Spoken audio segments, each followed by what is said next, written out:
Welcome back for another deep dive. Today, we're tackling something pretty incredible. It's about human ingenuity meeting, well, nature's raw power. We're Mm. actually talking about homes that can literally defy natural disasters. How?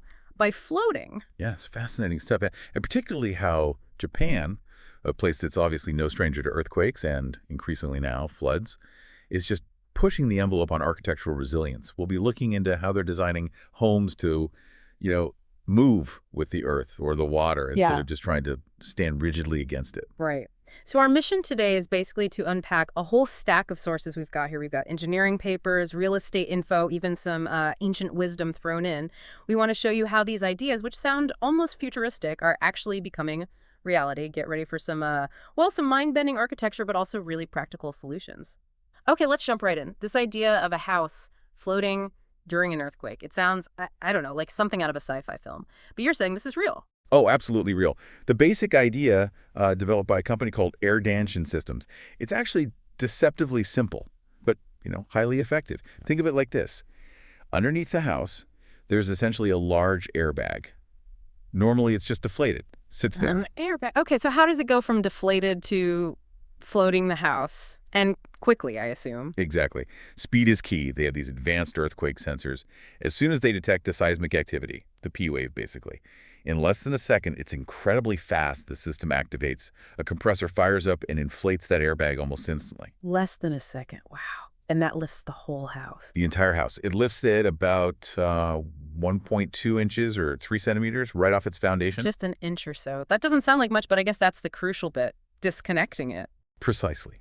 It's suspended there, completely detached from the ground. So the seismic shocks, the really damaging waves, they just pass underneath. The house itself doesn't experience them directly. And then, when the shaking stops, the air releases, and the house gently lowers back down onto its foundation, usually without any structural damage at all. That's amazing. That automatic, almost instantaneous response. That really is a game changer, isn't it? It really is. For years, getting that level of seismic protection often meant really expensive, complicated base isolation systems. This makes it much more accessible. And you said this isn't just a concept, it's been tested in the real world. Oh, yes. Big time. There was a magnitude 7.3 earthquake back in 2021. Homes that had this air danshin tech, totally intact. Meanwhile, surrounding buildings had visible damage. That's a pretty strong endorsement, wouldn't you say? Definitely. That kind of real world proof is huge. But okay, are there limitations? Catches? Well, yeah, there are practical considerations. As some sources point out, currently it seems to work best for, like, low-rise buildings, up to maybe 3 stories. And you need fairly level ground for the installation. Okay. And, some observers, especially looking back at earlier analyses from maybe 2012, raised questions like, could that very first, maybe most violent shock wave hit before the system fully lifts? Or, in a really massive quake, could the house potentially slide off the airbag foundation? Even, someone suggested, a tornado carrying it away, though that seems less likely for this system. Right, those are valid points to raise. But the fact it performed so well in the 2021 quake suggests they're overcoming these challenges. Exactly. It shows how the technology evolves, real-world testing, refinement. They address these concerns over time. The 2021 event was a major proof point against those earlier theoretical worries. So, beyond just working, what about for you, the homeowner? Is it a massive hassle to install? That's one of its biggest strengths, actually. The installation is pretty non-invasive. You can put it in new builds, obviously, but it can also be retrofitted into existing houses. The cost estimate for retrofitting is around 3 million yen.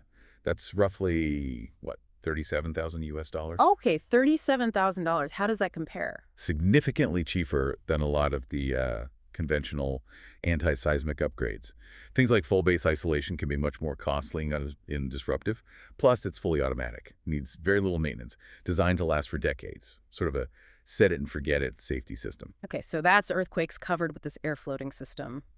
Let's pivot now. You mentioned floods are also a growing concern in Japan, and there's another type of floating home for that. That's right. A different challenge, a different solution. This one comes from a company called Ichijoko. They really ramped up development after some pretty devastating floods hit Japan back in 2015.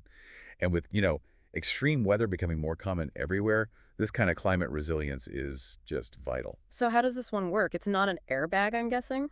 No, totally different mechanism. This house is actually attached to the ground, but Loosely, you could say. It's tethered by four thick poles or rods sunk deep into the foundation. Okay, tethered. Right. So when floodwaters start to rise, and they reach about 1 meter, that's around 3.3 feet, the house itself is buoyant enough to just lift off the ground. It floats on the water's surface, but it's kept in place by those poles. That doesn't drift away. Wow, so it literally bobs up with the water level. And then what happens when the flood goes down? It just gently settles back down. Those same poles got it right back to its original spot. The company compares it to, like, a ship that's securely moored in a harbor. It stays stable, even in a big flood. That's quite the image. A house like a moored ship. What about keeping the water out? And utilities. Sewage must be a nightmare in a flood. They've thought that through. All the openings, doors, windows, vents are designed to be tightly sealed against water intrusion. And there's a special valve system to prevent sewage backflow, which is, yeah, a major issue in floods. Plus, critical systems, think air conditioning units, electrical panels, solar inverters, batteries.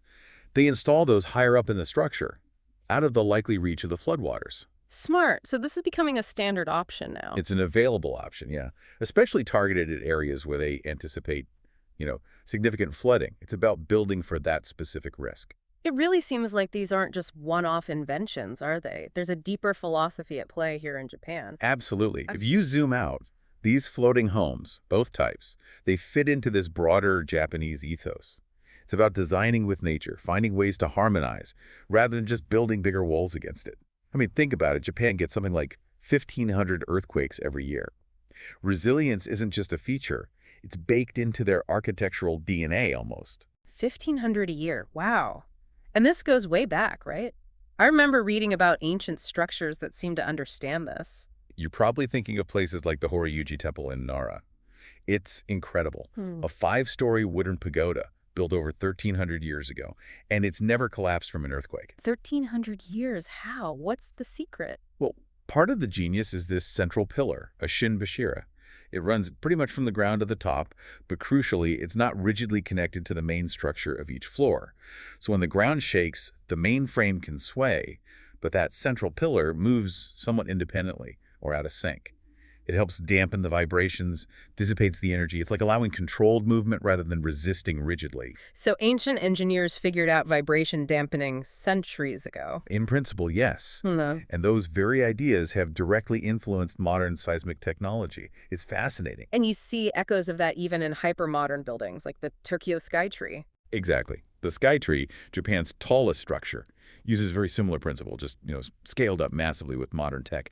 It has this huge central concrete core, like a modern shinbashira. And it's connected to the outer steel frame using these advanced oil dampers, think super high-tech shock absorbers, actually based on NASA designs for fuel lines and rockets. NASA tech in a skyscraper. Right. The engineers say this system can cut the swaying from a major earthquake by up to 50%. It's designed to withstand the absolute worst-case quake scenario for Tokyo. And interestingly, that central concrete pillar even has what they call a camber, a slight bulge and curve to it. Some architects have compared it to the subtle, precise curvature of a samurai sword, a katana. Wow. Ancient wisdom meeting cutting-edge engineering. That's quite a blend. It really is. Form and function, deeply rooted in history and necessity. So reflecting on all this, these homes that float on air, the ones that rise with the floods, even these ancient temples that learn to sway, it's just an incredible picture of ingenuity meeting necessity. It really is inspiring. The advancements we're seeing in making our living spaces resilient against these powerful natural forces. It's a powerful testament to human adaptability. We're learning not just to, survive these events, but to truly adapt our environment, maybe even thrive within landscapes shaped by earthquakes and floods. So thinking about this for you, our listeners, as we face more extreme weather, more seismic activity globally, these Japanese innovations offer this really intriguing glimpse, don't they? A future where our homes maybe aren't just static shelters, but active participants in keeping us safe. It makes you wonder, what other possibilities could this idea of a mobile or adaptive home unlock, even beyond just disaster protection? Something to think about.